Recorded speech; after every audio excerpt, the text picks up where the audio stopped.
Next question है, देखिए एक चक्रीय चतुर्भुज एबीसीडी में AB बराबर BC के है, AD बराबर DC के है, AC is perpendicular to BD है, एंगल CAD थीटा है, तो एंगल ABC किसके बराबर होगा। अब देखिए कई चीजें दिया है, जब तक डायग्राम नहीं बनेगा तब तक क्लियर नहीं होगा कि क्या है। क्योंकि ये चक्रीय चतुर्भुज की बात कर रहा है ABCD, इसलिए हमने सर्कल बना दिया और चारों वर्टेक्स पर A B C D चारों वर्टेक्स को सर्कल के पेरिफेरी पे रख दिया। AB BC के बराबर है, AB इक्वल्स टू BC ये दिया है। AD DC के बराबर है, AD DC के बराबर है। AC is perpendicular to BD, AC is perpendicular to BD, ये 90 डिग्री है। Angle CAD is theta, CAD ये थीटा है।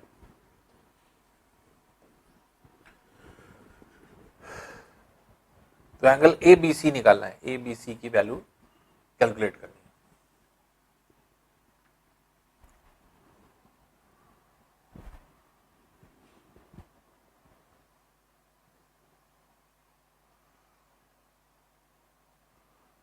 देखिए आसानी से निकल आएगा। दो थ्योरम लग रहे हैं यहाँ पे, दो जो है कॉन्सेप्ट लग रहे हैं। पहली चीज समद्विबाहु त्रिभुज आइसोसेलेस ट्रायंगल। देखिए ADC में ये भुजा बराबर है, इसलिए ये एंगल इस एंगल के बराबर होगा। ये थीटा है तो ये भी क्या हो जाएगा, थीटा हो जाएगा। एक थ्योरम और लगा सकते हैं आप, वो क्या कि किसी जीवा से परिधि पे डाला गया कोण, चाहे जितने कोण हो, ये सब का मान क्या होता है, बराबर होता है। तो अब अगर ध्यान दें तो ये वाला जो कोण है ये कहां से आ रहा है, CD से। तो CAD जो है वो CBD के बराबर होगा। इसका मतलब ये एंगल इस एंगल के बराबर होगा। क्यों, क्योंकि इसको पीछे एक्सटेंड करेंगे तो CD जीवा से ये भी आ रहा है और CD जीवा से ये भी आ रहा है, इसलिए ये थीटा है तो ये भी क्या हो जाएगा, थीटा हो जाएगा।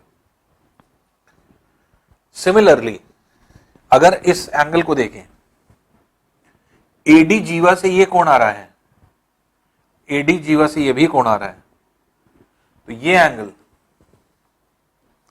इस एंगल के बराबर हो गया।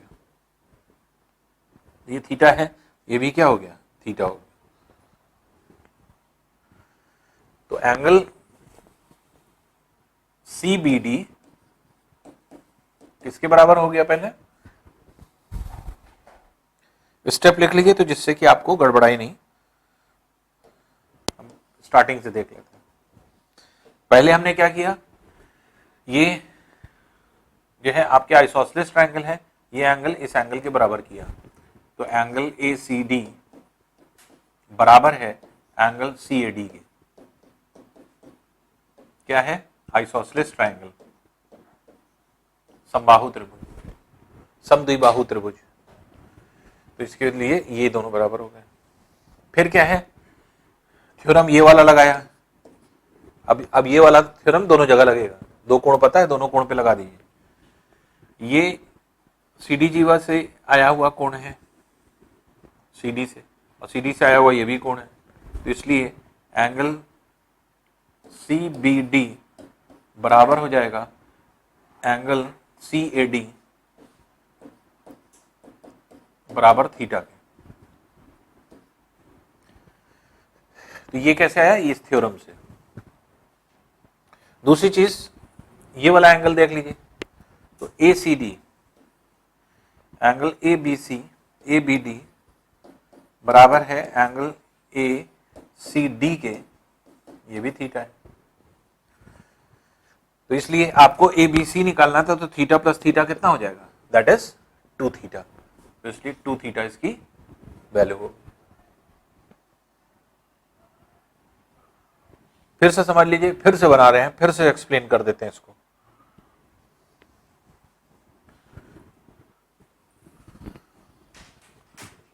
अगर कोई कंफ्यूजन रह गया हो तो फिर से देख लीजिएगा।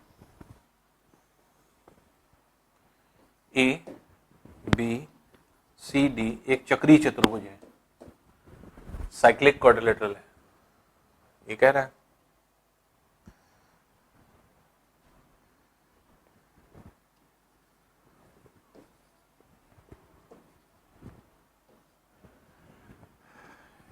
ए सी बी डी एक दूसरे को 90 डिग्री पर कट कर रहे हैं, 90 डिग्री है,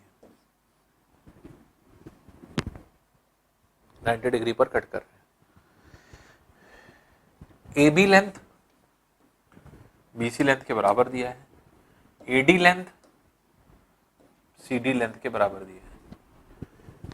अब सी ए डी ये थीटा दिया हुआ है, सी ए डी दिया हुआ है, एंगल सी ए डी आपको दिया है, दैट इज थीटा। और निकालना क्या है, निकालना है आपको A B C, A B C ये पूरा निकालना है। तो पहली चीज क्या हुई, जैसे हमने आपको कहा ये समद्विबाहु त्रिभुज है, इसलिए ये एंगल इस एंगल के बराबर, ये दोनों एंगल बराबर हो गए। कैसे, आइसोसेलेस ट्रायंगल से। सेकेंड स्टेप, अब देखिए ये एंगल किस जीवा से आया है, सी डी कॉर्ड से बना ये एंगल है, तो सी डी कॉर्ड से ये भी बन रहा है, इसलिए ये लेंथ ये कोण इस कोण के बराबर होगा, ये थीटा है तो ये भी थीटा हो जाएगा। फिर वही चीज आप इसमें देखिए, ये वाला एंगल इसको पीछे एक्सटेंड करें, एडी जीवा से ये भी आया है, एडी जीवा से ये भी आया है, तो ये एंगल जो है आपके इस एंगल के बराबर हो जाएगा, तो ये थीटा है तो ये भी थीटा हो जाएगा।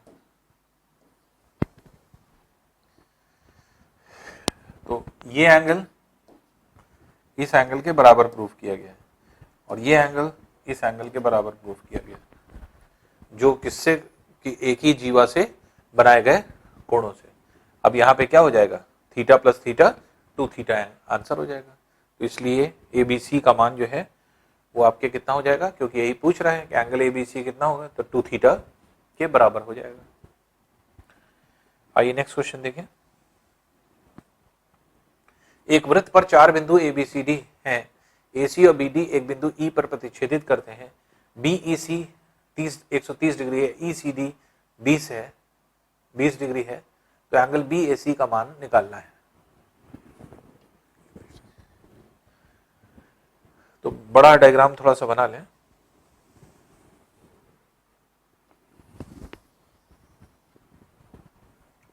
A B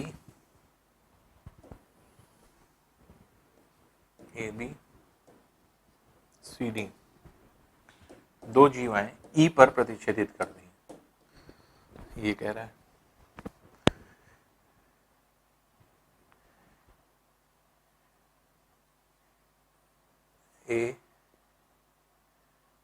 A C B D E पर प्रतिच्छेदित करती है, सॉरी ये ए बी सी डी है,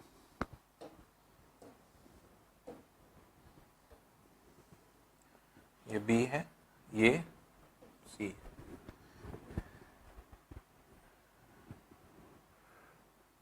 फिर एंगल बीई सी 130 डिग्री है, बीई सी 130 डिग्री है, ये एंगल 130 है, 130 डिग्री। और ECD 20 डिग्री है, ECD 20 डिग्री है।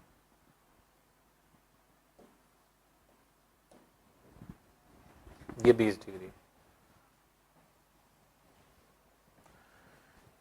ECD सॉरी ECD इसको ज्वाइन कर दें, ये 20 डिग्री है।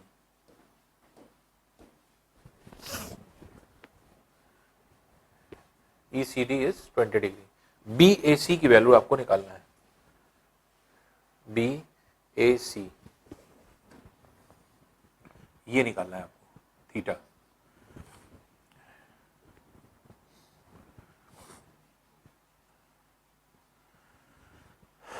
अब देखिए ऐसे निकाल सकते हैं कि BC जीवा से ये कोण बन जा रहा है और बीसी जीवा से ये भी कोण जा रहा है, इसलिए ये दोनों एंगल बराबर होंगे। ये एंगल इस एंगल के बराबर होगा क्योंकि दोनों बीसी जीवा से जा रहे हैं। तो थीटा ये है तो थीटा ये है। और इस ट्रायंगल का एक्सटेंड करके ये बाह्य कोण है, बाह्य कोण सामने वाले दो कोणों के योग के बराबर होगा।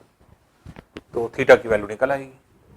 तो थीटा प्लस 20 बराबर 130 डिग्री के, इसलिए थीटा बराबर क्या हो जाएगा 110 डिग्री, 110 डिग्री के बराबर हो जाएगा। फिर समझ लीजिए AC BD एक दूसरे को E पर कट कर रहे हैं, BEC 130 डिग्री दिया हुआ है और ACD 20 डिग्री दिया है। निकालना क्या है आपको, BAC, ये एंगल निकालना था। ये एंगल देखिए यहां पर भी ये दोनों एंगल बराबर हैं। क्यों? क्योंकि दोनों BC जीवा से परिधि पे डाले गए कोण हैं। तो BC कॉर्ड से सरकमफ्रेंस पे डाले गए एंगल्स हैं, इसलिए सिमिलर सेम है। थीटा ये है तो थीटा ये है। अब ये थीटा है, ये 20 है, इस ट्रायंगल का ये बाह्य कोण है, एक्सटर्नल एंगल है।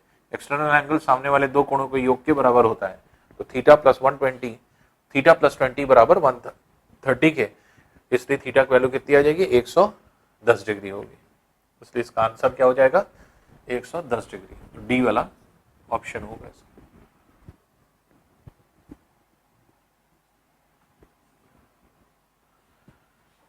नेक्स्ट देखिए ABCD एक ऐसा चतुर्भुज है जो O केंद्र वाले एक वृत्त के अंतर्गत है। यदि COD 120 है, BAC 30 डिग्री है, तो BCD का मान निकाल। ABCD इंस्क्राइब है, इसके मतलब ABCD एक चक्रीय चतुर्भुज है। ABCD इनडायरेक्ट वे में कह रहा है कि ये चक्रीय चतुर्भुज है। O इसका केंद्र है, O केंद्र है। एंगल COD ये एंगल 120 डिग्री है। एंगल BAC इसको ज्वाइन कर दें। BAC ये है 30 डिग्री। तो BCD का मान निकालना है। BCD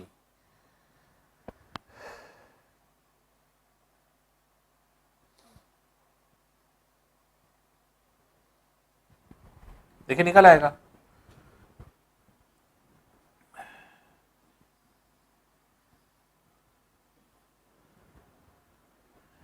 COD ये 120 है और CD जीवा से केंद्र पर डाला गया कोण और परिधि पर डाला गया कोण, रिलेशन क्या होगा, इसका ये हाफ हो जाएगा, तो 60 डिग्री होगा ये। तो एंगल CAD जो है ये हाफ ऑफ एंगल COD के होगा। तो हाफ ऑफ एंगल COD 120 ये कितना हो जाएगा 60 डिग्री, ये 60 हो गया। 60 और 30 मिलके ये 90 हो गया। ये क्योंकि ये चक्रीय चतुर्भुज है, ये एंगल आपको निकालना है BCD अगर हम थीटा मान लें, टोटल एंगल थीटा है ये, तो थीटा प्लस 90 मिलकर के 180 के बराबर हो जाएगा। तो एंगल BCD को थीटा डिग्री माना गया है। तो थीटा प्लस 90 बराबर 180 के, इसलिए थीटा की वैल्यू भी 90 डिग्री आ जाएगी। इसलिए BCD जो है वो आपके 90 डिग्री है। बस ये आपको समझना था। फिर समझ लीजिए बड़ा डायग्राम बना देते हैं जिसमें कोई कंफ्यूजन ना हो। A B C D A B C D O ये है, इसको ज्वाइन कर दिया। ये है 120 डिग्री, इसको ज्वाइन कर दिया C से। ये एंगल है 30 डिग्री। अब देखिए CD जीवा से केंद्र पर डाला गया कोण और परिधि पर डाला गया कोण, क्या रिलेशन होगा इसका, ये हाफ हो जाएगा, इसलिए कितना हो जाएगा, ये 60 डिग्री हो जाएगा। और angle C, angle B C D plus angle A बराबर 180 के, क्योंकि ये चक्रीय चतुर्भुज है तो ये 90 हो गया, बाकी ये जो हम लोग ने थीटा माना हुआ है पूरा एंगल, तो थीटा प्लस 90 बराबर 180 के, इसलिए थीटा की वैल्यू कितनी हो जाएगी, 90 डिग्री हो जाएगी, इसलिए थीटा बराबर 90 डिग्री की है।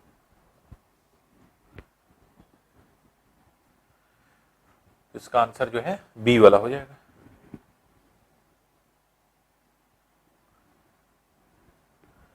नेक्स्ट देखिए, ABCD एक ऐसा ट्रेपीजियम है जिसकी भुजा ADBC के समानांतर है, उसके विकर्ण ACBD परस्पर O पर कट करते हैं, AO 3 है, CO x-3 है, BO 3x-19 है, DO x-5 है, तो x का मान कितना होगा।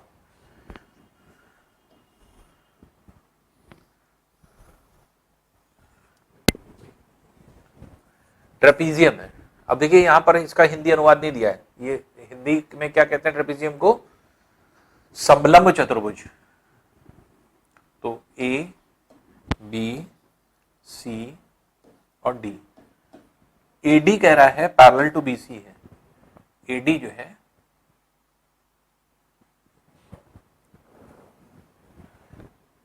AD BC के समानांतर है, ये दे रहा है। ACBD, AC और BD दोनों O पर कट कर रहे हैं। AO की लेंथ कितनी है, AO की लेंथ 3 है, CO की लेंथ x-3 है, BO की लेंथ 3x-19 है और DO की लेंथ x-5 है।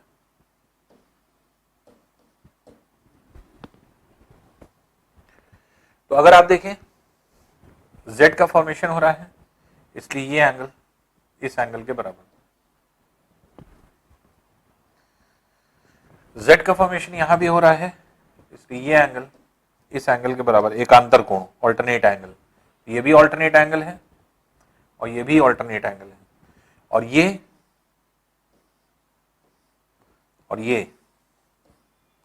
x का फॉर्मेशन कर रहे हैं, इसलिए क्या, शीर्षाभिमुख कोण, वर्टिकली अपोजिट एंगल। इन्हीं भुजाओं की बात हो रही है। अब इन दोनों ट्रायंगल को समरूप प्रूफ कर दीजिए, समरूप है क्योंकि तीनों एंगल बराबर है तो समरूप है। तो एंगल ADO सिमिलर है ट्रायंगल CBO के। कैसे देखेंगे, एक लाइन जहां हमने बनाई है, फिर 2 लाइन बनाई है, फिर यहां 3 लाइन बनाई है, फर्स्ट सेकंड थर्ड हमने ऐसे लिया है ADO, तो इसका फर्स्ट ये है, सेकंड ये है, थर्ड ये है, तो CBO के इक्विवेलेंट है। तो AD BC का जो अनुपात है वही DO OB का अनुपात होगा, वही AO CO का अनुपात होगा। तो AD और CB का अनुपात, DO और BO का अनुपात, और AO और CO का अनुपात। अब देखिए इस AD और CB की वैल्यू तो दी नहीं है, इनको आपको प्रूफ कर देना है। तो DO की लेंथ कितनी है, DO इज x-5,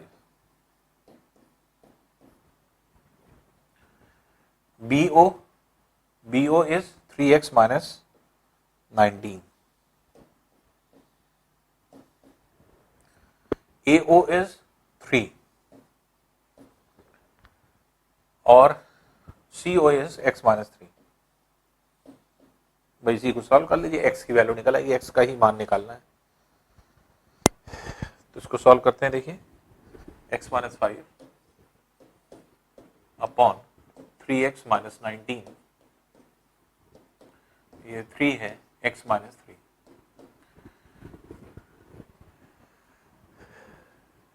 अब इसे क्रॉस मल्टीप्लाई कर लें, x minus 3 into x minus 5 बराबर 3 इंटू 3x माइनस 19।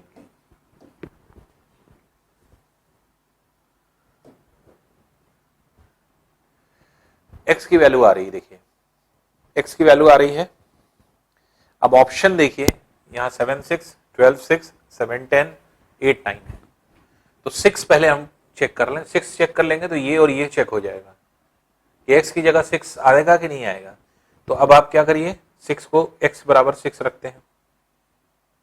6 इसलिए रख रहे हैं कि दो ये आपके इक्वेशन जो है आपके एक साथ चेक हो जाएंगे, या तो आंसर ये दोनों होंगे या तो ये दोनों होंगे।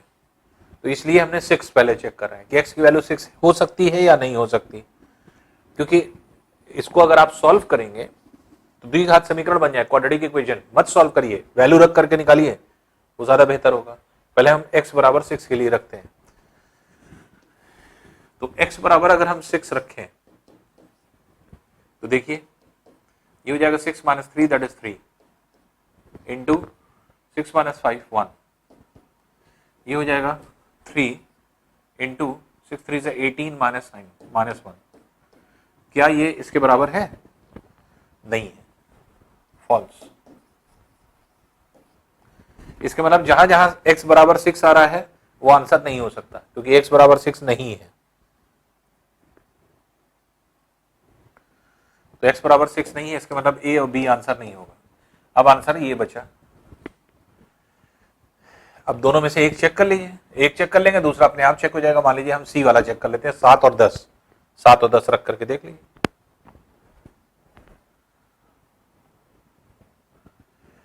x बराबर अगर हम 7 रखें तो 7 माइनस 3 4 हो गया, 7 माइनस 5 दैट इज 2 हो गया, ये हो गया 3, 7 3 से 21 इंटू 2, ये आ रहा है 8 और ये आ रहा है आपके 6। इसका मतलब ये भी फॉल्स है। तो इससे ए और बी आंसर गया, इससे सी आंसर चला गया, इसका मतलब डी वाला आंसर है, चेक करने की जरूरत ही नहीं। 7x की वैल्यू नहीं है, इसका मतलब ये भी नहीं है, इसका मतलब आंसर क्या होगा? डी होगा। 8 और 9 रखने की जरूरत ही नहीं है। अगर आप देखते हैं, जरूरत समझते हैं, तो आप इसे रख के देख लीजिए, सेटिस्फाई करेगा। x बराबर 8 रख कर देखिए, 8 माइनस 3 5, 8 माइनस 3 5, 8 माइनस 5 3, ये हो गया 3 इंटू 8 3 24, 24 माइनस 19 5, 15 15 के बराबर है, ट्रू है। देख रहे हैं? इसी तरह x बराबर 9 रख के देख लीजिए, ये भी आएगा। तो ये आपको रखने की जरूरत नहीं, यहीं से आपका आंसर आ गया। इसको जब आप फॉल्स आया, इसके मतलब आंसर a नहीं है, b नहीं है, क्योंकि दोनों में x की वैल्यू 6 दी थी। और x बराबर 7 आपने चेक कर लिया, इसके मतलब c आंसर नहीं है। तो इसके मतलब क्या हुआ? d आंसर है, a b c नहीं है। तो 9 रखते हैं, 9 minus 3 that is 6, 9 minus 5 that is 4, ये हो गया 3, 9 3 से 27 माइनस 19 दैट इज 8, तो 6 4 24, 8 3 24, ट्रू हो गया। देख रहे हैं? तो 8 9 दोनों के लिए सेटिस्फाई कर रहा है, तो इसके मतलब 8 9 इसकी वैल्यू हो जाएगी। तो इसलिए आंसर जो हो जाएगा आपका 8 और 9 हो जाएगा। तो इस तरह के क्वेश्चन के लिए जब भी हम लोग इसको सॉल्व करते हैं तो हमेशा इस बात का ध्यान रखा जाता है कि जो क्वेश्चन है, देखिए समरूपता आपको पहले बनाना है। सिमिलैरिटी के लिए जैसे हमने आपको बताया था z का फॉर्मेशन होता है, क्योंकि ये इसके पैरेलल दिया हुआ है, क्योंकि कह रहा है कि AD BC के समानांतर है, पैरेलल है। तो इसलिए ऐसी कंडीशन में एक अंतर कोण, ऑल्टरनेट एंगल ये हुआ, ये एंगल इस एंगल के बराबर हो गया और ये वर्टिकली अपोजिट एंगल हो गया। तो दो समरूपता के आधार पे आपने निकाल लिया और 8 और 9 इसका आंसर हो जाएगा। नेक्स्ट क्वेश्चन देखिए, एक गैर वर्ग समचतुर्भुज ABCD के कोणों A तथा B का अनुपात 4:5 है।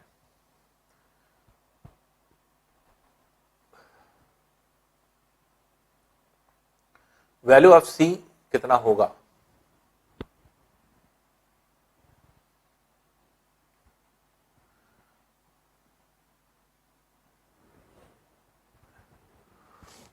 एक गैर वर्ग समचतुर्भुज, वर्ग नहीं है, स्क्वायर नहीं है, लेकिन समचतुर्भुज है, नॉन स्क्वायर रोम्बस। रोम्बस की प्रॉपर्टी क्या होती है?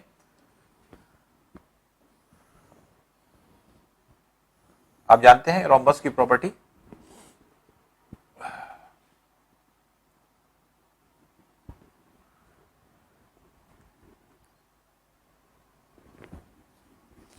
सभी भुजा ये इसके समानांतर होती है, ये इसके समानांतर होती है, और सभी भुजा बराबर होती है।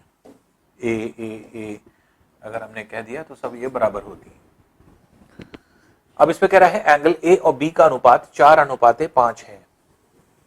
अब इसमें ए बी सी डी अगर हम बना दें,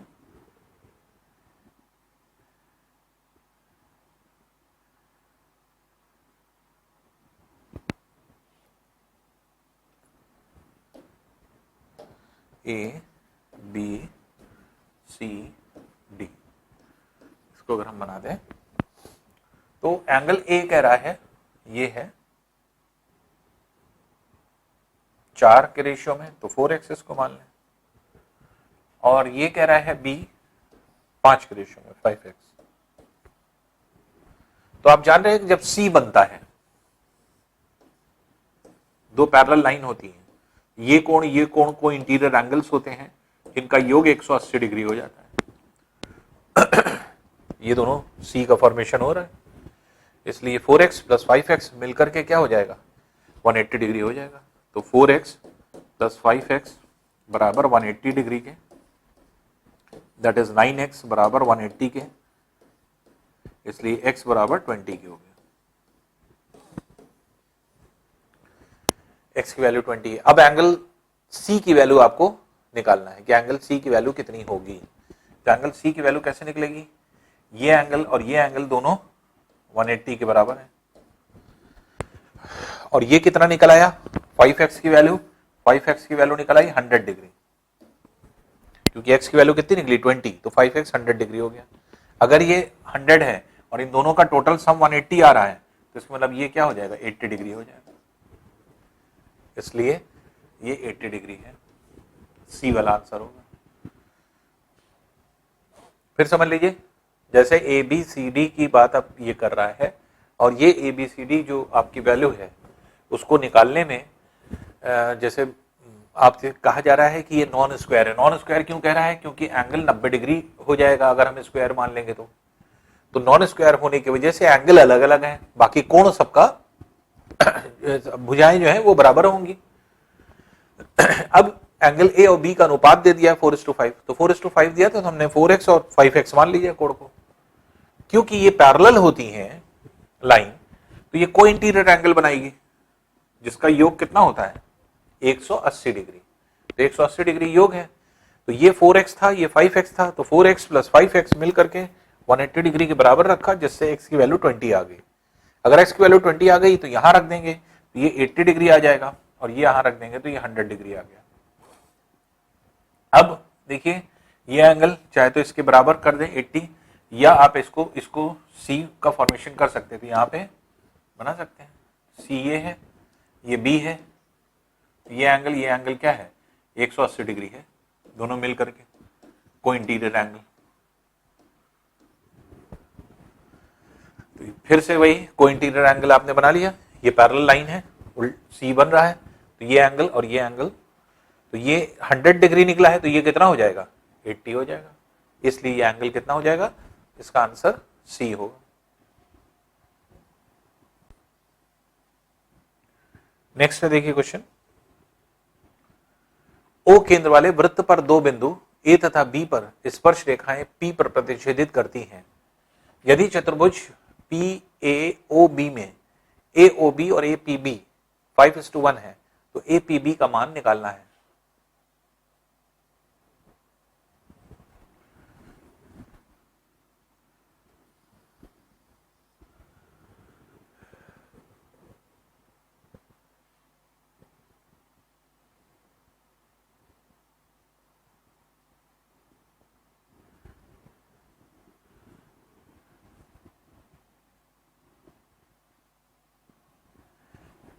अब देखिए यहाँ पे ओ ये सेंटर है, पी कोई पॉइंट है, कह रहा है कि ए से कोई स्पर्श रेखा बनाई गई और बी से स्पर्श रेखा बनाई गई, दोनों आकर के ए पॉइंट पर स्पर्श रेखा और बी पॉइंट पे स्पर्श रेखा बनाई गई, जो टेंजेंट है वो आकर के पी बिंदु पर मिल रहा है। एंगल ए ओ बी, इसको ज्वाइन कर दें, इसको ज्वाइन कर दें, ये एंगल 90 होता है, इसको ज्वाइन कर दें, तो ए ओ बी 5 और ए पी बी ये 5:1 का रेशियो है। तो ए पी बी का मान आपको निकालना है कि ए पी बी कितना होगा। तो ए ओ बी अगर हम इस एंगल को 5x मान लें और ए पी बी ये है, इसको x मान लें, तो चतुर्भुज ए पी बी ओ में ये 90 पता ही है, ये 90 पता है, ये दोनों का योग टोटल सम जो है आपके 360 हो जाएगा। तो चतुर्भुज ए पी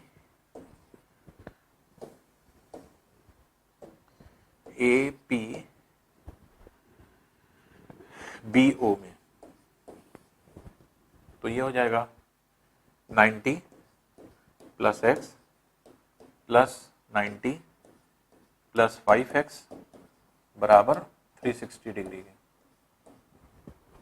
इसलिए 6x बराबर 180 के हो जाएगा, इसलिए x बराबर हो जाएगा 30 के।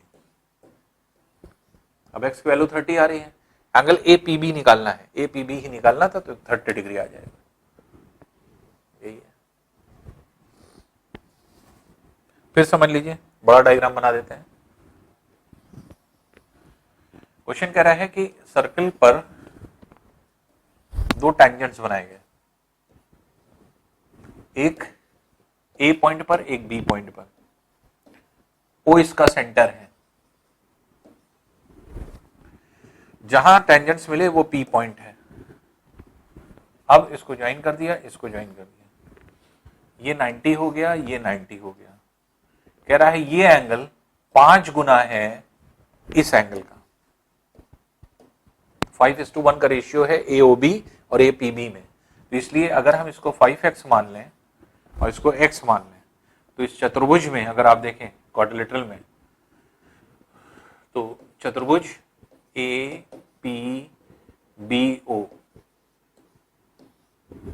कैसे सॉल्व किया गया, 90 plus x plus 90 plus 5x बराबर 360 के। तो 90 plus x plus 90 plus 5x that is equal to 360 के, और जब 6x बराबर फिर आ जाएगा 180 के, इसलिए x बराबर आ जाएगा 30 डिग्री के। इसलिए x की वैल्यू 30 डिग्री है और यही आपको निकालना था, 30 डिग्री, यही आपका आंसर हो जाता है।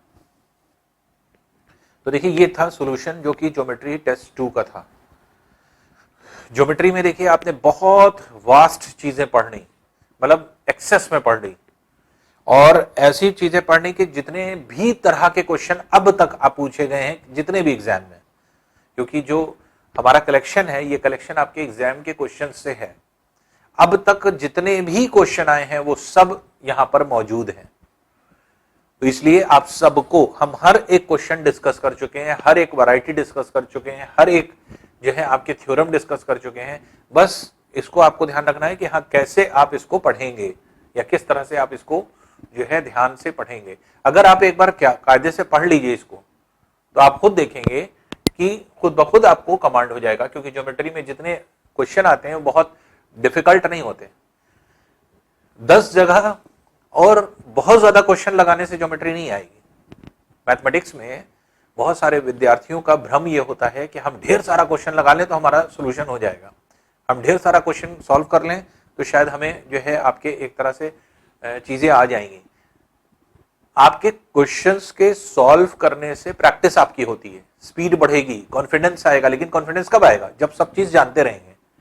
अब आपकी सारी चीज कंप्लीट हुई यहां पे ज्योमेट्री की, जब ज्योमेट्री पूरा कंप्लीट हो गया, अब आपको जरूरत है किस चीज की, अब जरूरत है आपके एक तरह से जब आपने पूरी चीज पढ़ ली, पढ़ने के बाद इसको कई बार रिवीजन कर लीजिए, जितनी हमने शीट्स दी हैं सब कर डालिए जितनी बार आप कर सकते हैं, क्योंकि हर वैरायटी मौजूद है। इतना पढ़ लेंगे तो 100% ज्योमेट्री कंप्लीट है आपकी, ये हम आपको गारंटी दे रहे हैं। और जो क्वेश्चंस हैं बहुत आसानी से आप क्वेश्चन एग्जाम में आने वाले सारे क्वेश्चंस आप कर लेंगे। बस ये है कि जो है क्वेश्चंस की वैरायटी आप समझिए और जो क्वेश्चन जैसे कह रहा है उसको समझने की कोशिश किया करिए। वो ये अगर आपने थोड़ा सा अगर अपना जो है एफर्ट कर लिया तो आप देखेंगे ज्योमेट्री में कुछ भी नहीं है, बहुत आसान है ज्योमेट्री, जितने भी आपके क्वेश्चंस होते हैं। बस छोटे छोटे जो थ्योरम्स हमने बताए हैं, छोटी छोटी चीज याद करने की चीजें बताई हैं, टेंजेंट्स के जो फॉर्मूले हमने बताए हैं, डायरेक्ट कॉमन टेंजेंट का फॉर्मूला जैसे आपने पढ़ा था ना कि जो टेंजेंट होता है तो √d² minus r minus small r का होल स्क्वायर, और ट्रांसवर्स टेंजेंट में r प्लस r का होल स्क्वायर हो जाता है। ये सब याद करने से क्या होगा, बहुत जल्दी निकलेगा आपका। दो वृत्त एक दूसरे को बाह्य रूप से टच कर रहे हैं, उनका कॉमन टेंजेंट 2√r1 r2 या capital R into small r, ये शॉर्ट तरीका बताया। ये क्या है कि उसमें आपको डायग्राम कुछ नहीं बनाना, फटाफट जैसे ही आपने फिगर को रखा, जैसे ही आपने देखा, माइंड में आप कैलकुलेशन कर सकते हैं, आंसर आपका निकल आएगा। तो ज्योमेट्री कोई बहुत टफ चीज नहीं है, बहुत आसान है, बहुत इजी है। क्यों इजी है? सिर्फ थ्योरम्स के इर्द गिर्द नाचती रहती है, और क्या पूछेगा। तो घुमा फिरा के जितने थ्योरम्स हैं वो सब लगा करके देख लीजिए, और क्वेश्चंस जब आप करते हैं तो अपने आप आपको अप्रोच पता चल जाता है, क्योंकि प्रैक्टिस करते करते करते करते करते करते एक स्टेज ऐसी आएगी कि अपने आप कोई भी क्वेश्चन होगा अपने आप फटाफट सॉल्व होने लगेगा। तो इसलिए आपको ये इस बात का ध्यान रखना है कि क्वेश्चंस में जितनी प्रैक्टिस आप कर सकें उतना करिए। और इन शीट्स को जो हम आपको पीडीएफ के फॉर्मेट में दे रहे हैं, ये पीडीएफ के फॉर्मेट की जितनी शीट है वो सब खूब लगाइए, जितना लगा सकते हैं आप। बाकी सोल्यूशन तो हम कर ही रहे हैं, सोल्यूशन आपके पास वीडियो के फॉर्म में है, लेकिन आप खुद से लगाने की कोशिश करिए। इन्हीं शीट्स को जितना लगा सकते हैं उतनी बार लगाइए, अपने आप देखेंगे कमांड होने लगेगा आसानी से। फिर कोई भी एग्जाम दीजिए, किसी तरह का एग्जाम दीजिए, अपने आप सोल्यूशन करने लगेंगे, तो प्रॉब्लम नहीं होगी, आसानी से आपका जो है सारी चीजें सॉल्व हो जाएंगी। तो इसलिए इस बात का ध्यान रखिए कि जो भी चीजें हैं जो आपने जो है आपके क्वेश्चंस को करने हैं, या जो भी आपके एक तरह से आगे चल करके आपको प्रैक्टिस करनी है, तभी करनी है जब आपकी थ्योरी कंप्लीट हो, जब आपके थ्योरम्स क्लियर हो, थ्योरम्स का एप्लीकेशन आपको आ जाए कि कौन सा थ्योरम हम कब अप्लाई करते हैं या किस तरह से हम अप्लाई करते हैं। जब ये सारी चीजें आपके आ जाएंगी, जब इस तरह से आप इंप्लीमेंट करने लगेंगे, तब देखिएगा कि आपको खुद कमांड होगा और कॉन्फिडेंस आएगा।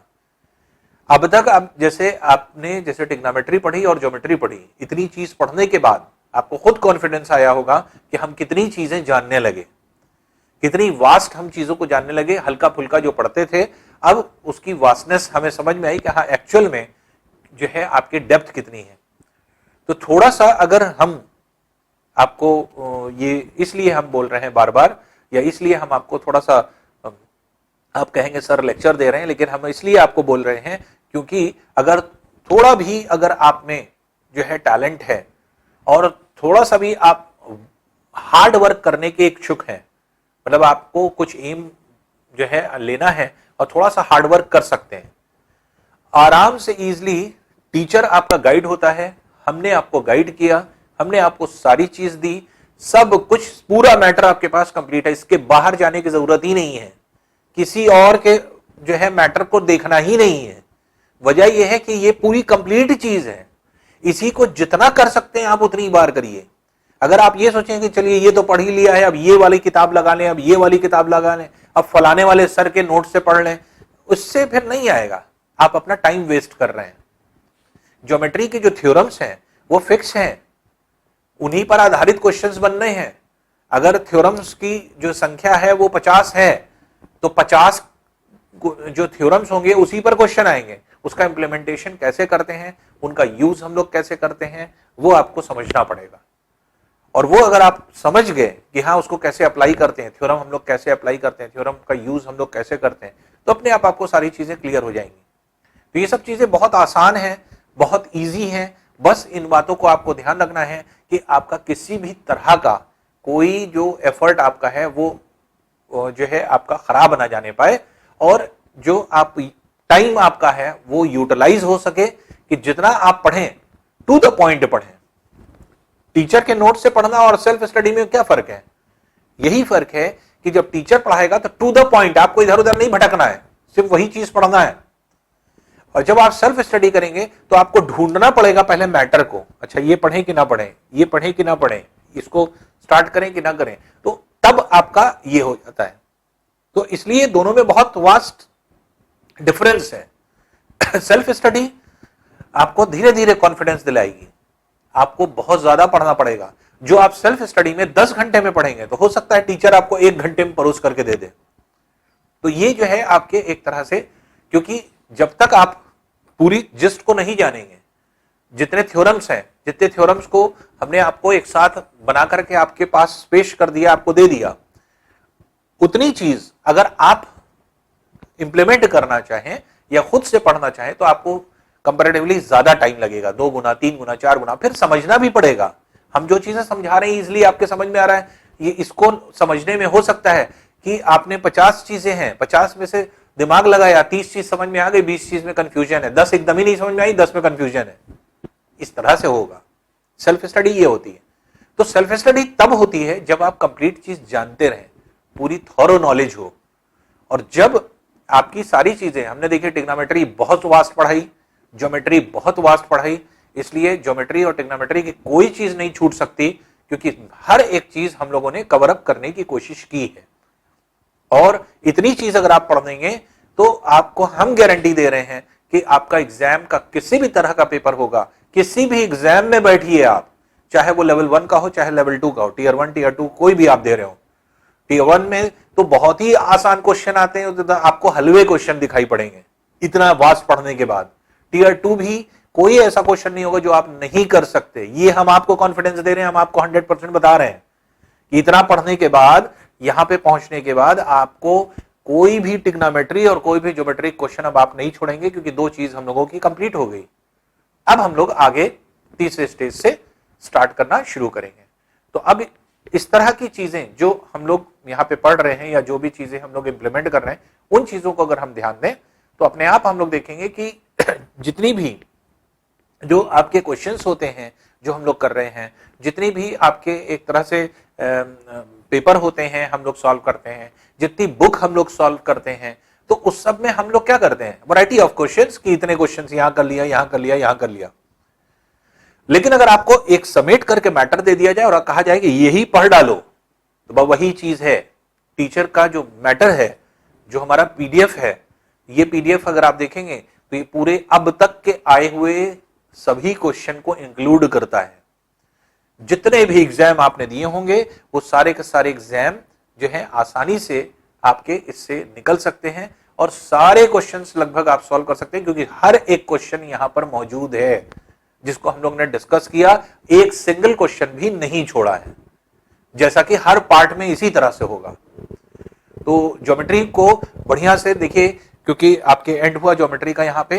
तो ज्योमेट्री में फिर से स्टार्टिंग से जो लोग पढ़ रहे हैं, थ्योरी को पहले रिवाइज कर लीजिएगा, थ्योरम और थ्योरीज जो हमने बताई हैं, और जितने भी आपके जैसे सिमिलैरिटी ऑफ ट्रायंगल बताया है उस कॉन्सेप्ट को जान लीजिएगा क्या है, कॉन्ग्रुएंसी ऑफ ट्रायंगल, तो सिमिलैरिटी जो है आपके कैसे कैसे जो है आपके सिमिलर ट्रायंगल होते हैं, फिर कॉन्ग्रुएंसी में कैसे प्रूफ किया जाता है कॉन्ग्रुएंसी को, ये आप देख लीजिएगा।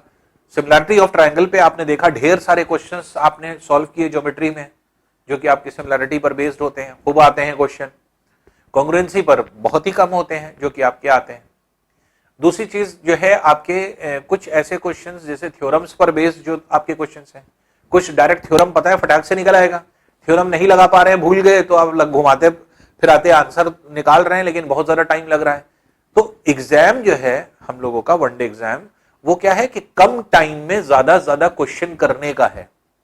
अगर हम कम टाइम में ज्यादा क्वेश्चन को कर रहे हैं तो ऐसी कंडीशन में जो है आप क्या कर सकते हैं, आप देख सकते हैं कि हाँ, थोड़ा सा अगर आपका एफर्ट लगा या थोड़ा सा आपने एफर्ट किया तो आपकी स्पीड बढ़ जाती है और कम टाइम में आप ज्यादा क्वेश्चन करने लगते हैं। यही जो है आपके एग्जाम की डिमांड है। एग्जाम में इसीलिए इतने क्वेश्चन नहीं दिए जाते, आप क्वेश्चन करके बैठ गए, मतलब टाइम आपको ज्यादा दे दिया गया, कम क्वेश्चन कर लिया, वो कंपटीशन नहीं है। कंपटीशन वो है कि आपको टाइम बहुत लिमिट दे दिया गया और क्वेश्चन बहुत ज्यादा दे दिए गए। अब आइए मैदान में, जिसकी जो स्पीड होगी वो आपके परफॉर्म करेगा, जिसकी स्पीड ज्यादा होगी वो ज्यादा क्वेश्चन कर ले जाएगा, जिसकी कम होगी वो कम स्पीड जो है वो कर ले जाएगा, और इसी से एनालिसिस हो जाएगा कि किसने कितना पढ़ा है। क्योंकि आपकी स्टडी जितनी ज्यादा होगी उतना ज्यादा आपकी स्पीड होगी, उतना ज्यादा कॉन्फिडेंस होगा, उतना ज्यादा आप क्वेश्चन करेंगे, उतना ज्यादा डिजर्विंग कैंडिडेट आगे आएगा। और अगर हम पेपर आसान बना दें, टाइम बहुत दे दें हर क्वेश्चन को सॉल्व करने का, तो एक मीडियम जो जानने वाला लड़का है वो भी आपके जो अच्छा बच्चा है उसके बराबर पहुंच जाएगा। तो हमेशा इस बात का ध्यान रखिए कि जो कंपटीशन होता है, कंपटीशन में इसी चीज का ध्यान रखा जाता है कि किसने कितनी तैयारी करी, ये देखना। जिसने ज्यादा तैयारी करी है उसका सिलेक्शन कर लेना, क्यों? क्योंकि उसने एफर्ट किया है, वो उसका कुछ एम है, वो आपके सिलेक्शन पाना चाहता है। तो ये जो है आपकी चीजें हैं जो उसके दिमाग में है, और इसी तरह का जो है आपके एक तरह से सिलेक्टर ढूंढता है ऐसे लोगों को। अब आप एग्जाम तो दे रहे हैं लेकिन आपकी तैयारी कुछ है ही नहीं, आप पढ़ते हैं ही नहीं, तो अपने आप रिजल्ट से पता चल जाएगा कि आप कितना पढ़ रहे हैं। तो इसी वजह से जो भी क्वेश्चंस बनाए जाते हैं, देखिए कोई क्वेश्चन ऐसे नहीं होते कि हाँ ऐसे क्वेश्चन बन जाएंगे कि आपने कभी पढ़ा ही नहीं या ऐसा थ्योरम ही नहीं पढ़ा, ऐसा थोड़ी होता है। आपका एक सिलेबस डिफाइंड है। ज्योमेट्री में क्या क्या है, सर्कल्स में क्या है, टेंजेंट्स में क्या है, ट्राइंगल में क्या है, क्वाड्रिलेटरल में क्या है सब डिफाइंड है। कितने तरह के क्वेश्चन बन सकते हैं। जब हम आपको बोल रहे हैं कि हम लोगों ने कोई भी थ्योरम नहीं छोड़ा है, एक सिंगल थ्योरम नहीं छोड़ा, एक सिंगल क्वेश्चन नहीं छोड़ा है, थ्योरम तो बहुत दूर की बात है, सिंगल क्वेश्चन नहीं छोड़ा है, और आसानी से हम लोग ने क्वेश्चन को सॉल्व किया है, और सारे क्वेश्चंस हम लोगों ने सॉल्व किए हैं। इसलिए आपको इसी पर कंसंट्रेट होना है। कई बार, जितनी बार आप थ्योरी पढ़ सकते हैं, जितनी बार आप थ्योरम पढ़ सकते हैं, जितनी बार वीडियोस देख सकते हैं उतनी बार वीडियोस देखिए, और पीडीएफ खूब लगाइए। जितने पीडीएफ जा रहे हैं खुद से लगाने की कोशिश करिए। तो पीडीएफ जब खुद से लगाने की कोशिश करेंगे अपने आप आपको जो है क्लियर हो जाएगा ये सारी चीजें। तो यहां पे हम लोगों का ज्योमेट्री का पोर्शन कंप्लीट हुआ। बस ये है कि आप अच्छे से जो है आप रिवाइज कर लीजिएगा। टेस्ट भी हो गया, टेस्ट का सोल्यूशन भी हम लोग ने कर लिया। तो टेस्ट और सोल्यूशन जो है करने के बाद हम लोग का ये पूरा पार्ट कंप्लीट होता है। Thank you.